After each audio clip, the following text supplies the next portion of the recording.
Hello, I'm Stacy. Have you ever experienced something crazy while traveling abroad? Well, I certainly have. It's not what you'd expect, though, because I'm not talking about a wild adventure. Actually, it was an experience that almost ended my life and everyone who was on the plane with me. Sounds a bit mental, right? Well, wait until you hear what really happened. It all started when I was on my way back from India. My two best friends and I had gone to join in the celebrations for Holi, the festival of colors. That's the one where everyone throws brightly colored powder around. It was so amazing. All the colors lighting up the air around us, making us look like a rainbow. We had a lot of fun, even though it took us about a day to wash the colors out of our hair. Anyway, my friends and I were going home after a 2-week stay, and it was about time for our flight back. None of us had been on a plane before this trip, so even though it was our second flight, it was still a pretty new and exciting thing to do. If only we had known what was about to follow. After about 3 hours in the air, a conversation behind us got my attention. It was a man complaining that he felt sick. His wife was asking if he felt queasy from the plane, and he was saying it wasn't that. He just felt cold and shivery. I heard her say to him that he had a fever. Well, that probably doesn't seem like a big deal, but pretty soon we realized that was just the beginning of something very strange. After the first person got sick, someone across the aisle from them leaned over and said they were feeling sick too.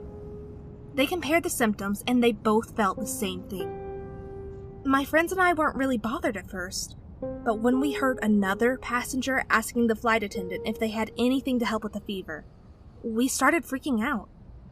It was getting seriously weird. 3 people on one flight suddenly getting sick wasn't normal. As the flight went on, it seemed like every half hour someone new was complaining that they were sick, developing a fever really fast, shaking, cold sweats, coughing, and headaches. It was one person after the next. Every few minutes, someone would call a flight attendant who was trying not to look nervous. One asked for aspirin. Another asked for a cool cloth for his wife's forehead. Another asked if they had any blankets because she had no warm clothes for her son. Then another, then another, then another. My friends and I were not the only ones who were freaking out. It was the whole plane. And we still had to endure 7 more hours of this. I tried to count how many people were complaining of sickness. It was up to 30. The whole plane seemed to be full of a crowd of people with a mysterious illness. To lighten the mood, my one friend suggested we should play a betting game. Guess who is going to get sick next? The winner would get a chocolate bar when we landed, she said. Of course, we didn't actually play it. It was just a way to try and calm us down. But anyway, it didn't take long to find out who I should have betted on. I soon started feeling cold and shaky. My head felt all fuzzy. My friend checked and told me I had a fever. Suddenly, I was terrified. Maybe it was a bit dramatic of me, but I really thought I was going to die. I was starting to feel so bad that even my own friends were keeping their distance from me.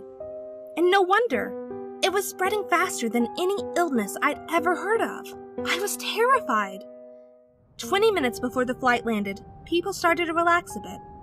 I guess that they couldn't wait to get off this diseased plane. However, when the plane landed, things got even more chaotic because the doors wouldn't open. The plane had received an order to lock everyone in. Finally, there was an announcement.